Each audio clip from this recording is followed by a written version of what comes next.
آنسو بہاتی رہی تھی۔ وہ مجبور تھی، یہ کام چھوڑ نہیں سکتی تھی جس کی وجہ سے اپنے ہی شوہر کی نفرت مول لینی پڑ رہی تھی اسے۔ صبح جب اس کی آنکھ کھلی تو صنم کو اپنے پاؤں میں سوتا دیکھ اس کے جسم میں سوئیاں چبھنے لگی تھیں، مگر اس کا دھوکہ یاد آتے ہی اس کے احساسات پر جیسے برف پڑ گئی تھی۔ وہ وہاں سے اٹھ کر اندر جا چکا تھا۔ جاتے ہوئے وہ اپنی ماں سے کہہ گیا تھا کہ اسے باہر نہ جانے دیں، جس پر وہ تشویش میں پڑ گئی تھی کیونکہ اسے اپنے ساتھیوں کو وہ مواد فراہم کرنا تھا جو اس نے سانول سے چرایا تھا۔ اس کے جانے کے 8 گھنٹے کے بعد اس نے طبیعت خرابی کا بہانہ کیا اور دوائی لینے نکل گئی تھی، مگر اصل میں پینتھر اپنا ماسک پہنے اپنے ساتھیوں کے پاس جا رہی تھی۔ وہ نہایت سنسان روڈ تک رات گہری ہونے کے ساتھ ساتھ لوگ بھی گھروں کو جا رہے تھے جب وہ انہیں مواد دینے آئی تھی۔ ISP-50 اس کے سامنے کھڑے بندے نے کوڈ بولا تھا، جس پر اس نے اپنا پینتھر ماسک اتارتے اس کے فائل کے کاغذات ان کے حوالے کیے تھے اور ایک USB بھی۔ ابھی وہ بات کر رہے تھے کہ اچانک ان پر فائرنگ شروع ہو گئی تھی۔ وہ تو آج گن بھی ایک ہی لائی تھی۔ گولیوں کی بوچھار میں کسی ایک اپنے چہرے کو دیکھتی وہ ساکت ہوئی تھی، کیونکہ سامنے کوئی اور نہیں، اس کا اپنا شوہر تھا جس کے سامنے اس کی سچائی کھل گئی تھی کہ وہ کوئی اور نہیں بلکہ مافیا گینگ کے لیڈر کی رائٹ ہینڈ پینتھر تھی۔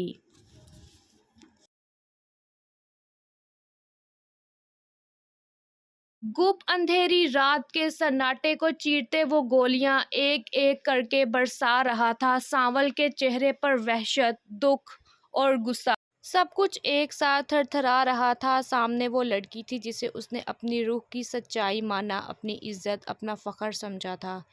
آج اسی کے ہاتھ میں دشمنوں کی فائلیں تھیں اور وہ پینتھر نکلی، اس کی سب سے بڑی دشمن صنم۔ اس کی آواز دکھ میں بھیگ گئی تھی، جیسے کوئی زخم نمک چاٹ رہا ہو۔ وہ جو ابھی ساتھیوں کو فائل تھما کر پیچھے ہوئی تھی، ایک دم ساکت رہ گئی تھی۔ گولیوں کی بوچھار میں مقابل بھی پولیس والوں پر فائرنگ کھول چکے تھے۔ زمین پر ایک دو لاشیں بے جان پڑی تھیں۔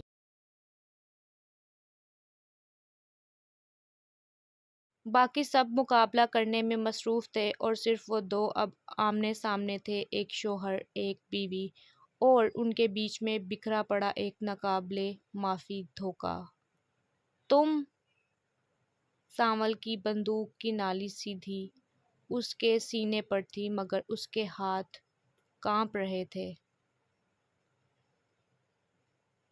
اتنا گہرا وار میں تمہارا دشمن تھا یا وہ جس کو تم مجھ سے چرا کر فائلیں بانٹ رہی تھی؟ سانول، میں۔ صنم کا گلا رند گیا۔ وہ آنکھوں میں نمی لیے گیلے ہونٹوں سے کچھ کہنا چاہ رہی تھی، مگر الفاظ بے وفا نکلے تھے۔ خون میں بھیگے اپنے ہاتھ چھپاؤ گی صنم؟ میرے وطن کا راز بیچنے والی ہو تم، میرے ایمان کی قیمت لگا رہی تھی تم، اور وہ بھی میرے ساتھ رہ کر۔ اس کی کرخت آواز ہوا میں گونجی، ہر لفظ گویا اس کا کلیجہ کاٹ رہا تھا۔ میں مجبور تھی، میں نے تمہیں دھوکہ نہیں دیا، صرف خود کو بچایا۔ وہ یکایک پھٹ پڑی، آنکھوں سے آنسو بہہ نکلے تھے۔ خود کو بچانے کے لیے تم نے وطن بیچا؟ کیا اسی دن کے لیے میرے گھر میں آئی تھی؟ کیا اسی دن کے لیے میرے گھر میں آئی تھی جس دن مجھے، میرے یقین کو، میرے فرض کو روند ہو؟ صنم نے آہستگی سے اپنا ہاتھ دل پر رکھا، جیسے اس دھڑکن کو بھی گواہ بنانا چاہتی ہو۔ میں کبھی دشمن کی طرف نہیں تھی۔ دل سانول، دل میں سانول، میں صرف اس وقت کی قیدی تھی۔ میرے ماضی نے مجھے پکڑا ہوا ہے، میرے فیصلوں نے نہیں، اور میرے حال یعنی تم نے مجھے برباد کر دیا ہے صنم۔ سانول کی آواز میں ایسا دکھ تھا کہ رات بھی کانپ اٹھی تھی۔ اچانک اس نے بندوق نیچے کی، مگر ایک ہی لمحے میں پھر اٹھا لی۔ اس کی آنکھوں میں دھواں بھرنے لگا تھا۔ مجھے تم سے نفرت نہیں ہوئی صنم، مجھے اپنے آپ سے نفرت ہو رہی ہے۔ میں نے تمہیں چاہا، تم پر اعتبار کیا، اور تم نے یہ کیا میرے ساتھ۔ تو پھر ٹھیک ہے، مار دو مجھے۔ صنم نے اپنی باہیں پھیلا دیں۔ میں اس سزا کے مستحق ہوں۔ مار دو تاکہ میرے اندر کی پینتھر ہمیشہ کے لیے مر جائے۔ سانول کا ہاتھ تھرا گیا، مگر اس نے گولی نہیں چلائی۔ وہ ایک دم پیچھے ہٹا، آنکھوں سے خون برساتے لہجے میں بولا، تم اپنے خون سے میرے ہاتھ رنگوانا چاہتی ہو؟ یا تو مجھے مار دیں سانول، یا میں یہاں سے بھاگ جاؤں گی بہت دور، جہاں آپ مجھ تک پہنچ نہیں پائیں گے۔ صنم کا چہرہ کالی چادر جیسی رات کے بیچ چمکتے اشکوں کا نمونہ لگ رہا تھا۔ وہ بے حد سنجیدگی سے بولی، جیسے زندگی کی آخری التجا کر رہی ہو۔ سانول نے بندوق تھامی ہوئی تھی۔ اس کی آنکھوں میں درد سے زیادہ دھواں تھا، جیسے دل میں جلتا ہوا الاؤ۔ وہ اپنے قدم پلٹ کر بھاگتے ہوئے بولی تھی، اسے یہاں سے نکلنا تھا اگر زندہ رہنا تھا تو۔ مت بھاگو صنم، ورنہ قسم ہے مجھے اس خاک کی جو میری سرزمین ہے، تمہیں مارے بغیر کوئی چارہ نہیں بچے گا میرے پاس۔ رک جاؤ۔ اس کی آواز دھاڑ بن کر خاموش رات کو چیرنے لگی تھی، مگر صنم تو صنم تھی۔ پینتھر وہ بھاگی، اندھیرے میں، خاموش رات کے سناٹے میں، ایک گنہگار کی طرح۔ اور ٹھیک اسی لمحے ٹھا گولی چل چکی تھی۔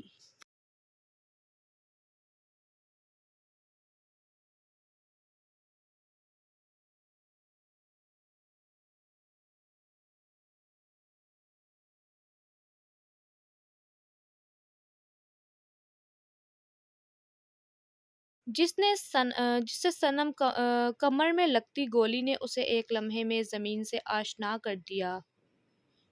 وہ چیخ بھی نہ سکی، بس ایک ساکت سا لمحہ، ایک دھندلی سی سانس، اور آنکھوں میں بے یقینی تھی۔ سانول! وہ بس اتنا کہہ سکی، اور زمین سے لگتی اس کی نظروں میں ایک سوال رہ گیا، کیا واقعی اسے اس شخص نے مارا تھا جو اس سے محبت کرتا تھا؟ سانول کا چہرہ ایک دم زرد پڑ چکا تھا، اس کی بندوق ہاتھ سے چھوٹتے چھوٹتے بچی۔ وہ جھٹکے سے اس کی طرف دوڑا تھا۔ صنم! نہیں! وہ روتے ہوئے اس کی طرف لپکا، مگر اگلے ہی لمحے ایک سیاہ گاڑی کالے شیشے اور فل اسپیڈ میں آتی ہوئی اس کے قریب رکی۔ گاڑی کے دروازے کھلتے ہی دو نقاب پوش لوگ جھٹ سے صنم کو اٹھا کر گاڑی میں ڈال لیتے ہوئے گاڑی بھگا لے گئے تھے۔ رک جاؤ، میں نے کہا رک جاؤ، سانول گرجا، مگر بہت دیر ہو چکی تھی۔ وہ گاڑی سڑک کے دھوئیں میں غائب ہو گئی تھی۔ وہ بے یقینی سے اس سمت دوڑتا رہا، چیختا رہا، لیکن نہ صنم ملی نہ جواب۔ وہ فوراً اپنے ساتھیوں سمیت گاڑی میں ان کا پیچھا کرنے لگا تھا۔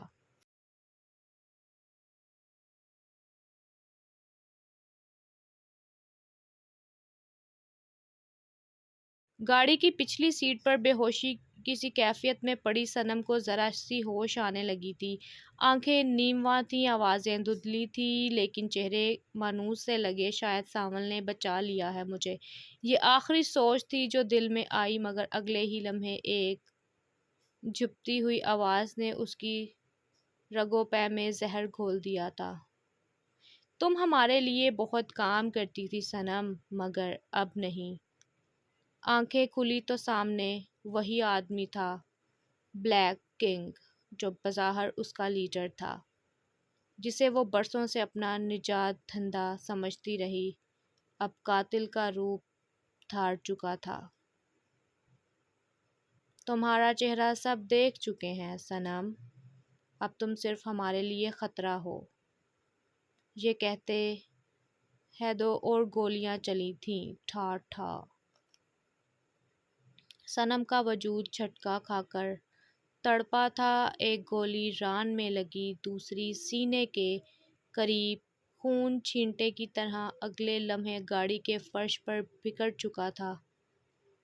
پھر ایک زوردار جھٹکے سے گاڑی کا دروازہ کھلا اور صنم کو جھاڑیوں میں پھینک دیا گیا۔ اندھیری رات، خاموشی کی دھار اور صرف درختوں کی کھڑکھڑاہٹ تھی۔ وہ تنہا پڑی تھی، زخمی ٹوٹتی سانسوں کے ساتھ، کوئی نہیں تھا وہاں اسے بچانے کو۔ سانول، نیم بے ہوشی میں بس اس کا نام لبوں پر تھا، مگر جیسے ہی دور سے کار کے ٹائروں کی آواز آئی وہ فوراً ہوش میں آئی۔ سانول کی گاڑی۔ ایڑی چوٹی کا زور لگا کر وہ خود کو گھسیٹنے لگی اور جھاڑیوں میں چھپنے لگی۔ سانسیں بھاری ہو رہی تھیں، ہاتھوں کی ہتھیلیاں رگڑ کر چھیل چکی تھیں، مگر وہ پیچھے نہیں ہٹی۔ سڑک کے قریب پہنچتے ہی اس نے اپنے آپ کو آخری قوت سے کھینچا اور جھاڑیوں کی اوٹ میں چھپ گئی۔ سانول کی گاڑی تیزی سے گزری تھی، جسے نم آنکھوں سے دیکھا تھا اس نے۔ وہ بہت قریب تھا، مگر پھر بھی اتنا دور کہ صنم کی کراہیں نہ سن سکا۔ وہ ہار چکی تھی، مگر ابھی زندگی کی ڈور باقی تھی۔ اس کی آنکھوں میں اب خوف نہیں، صرف انتقام تھا۔ بلیک کنگ، تم نے مجھے مارنے کی کوشش کی، مجھے استعمال کیا، دھوکہ دیا۔ اگر میں زندہ بچ گئی تو تمہاری بادشاہت راکھ بنا کر رکھ دوں گی، یہ وعدہ ہے میرا۔ اور پھر کوشش کرتے سڑک کے بیچ میں جا گری، خون مسلسل بہہ رہا تھا، سانسیں مدھم ہو رہی تھیں اور آنکھوں کے آگے اندھیرا چھا گیا تھا۔ زہرا جو پیدل واپس جا رہی تھی، بیچ سڑک میں ایک زخمی لڑکی کو پڑے دیکھ وہ بھاگ کر اس کے قریب آئی اور اسے پکارنے لگی، مگر جواب نہ دیا۔ جیسے ہی اس نے اسے زور لگا کر اپنی طرف پلٹا، اس کا پلٹنا عذاب ہو گیا تھا، کیونکہ وہ کوئی عام لڑکی نہ تھی۔ اس کے سامنے اس کی ہی چہرے کی اور لڑکی تھی، جسے دیکھ لمحہ لگا تھا اسے سوچنے میں، اور اگلے ہی پل اس کے منہ سے الفاظ تھرائے تھے۔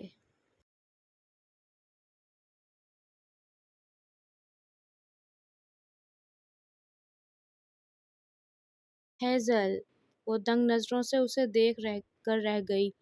تو کیا ہوگا نیکسٹ ایپیسوڈ میں؟ بہت زیادہ ٹویسٹ ہے نیکسٹ ایپیسوڈ میں۔ 100 کمنٹس کا ٹارگٹ پورا کریں، 100 نہیں تو 50 کمنٹس کا ٹارگٹ تو ضرور کمپلیٹ کریں میرے پیارے ریڈرز، تاکہ میں ڈیلی ایپیسوڈ دے سکوں۔ اور کیسی لگی سرپرائز ایپیسوڈ؟ امید کرتی ہوں اچھی لگی ہوگی۔ زیادہ سے زیادہ کمنٹس کریں، آپ سب کے سپورٹ کی بہت زیادہ ضرورت ہے۔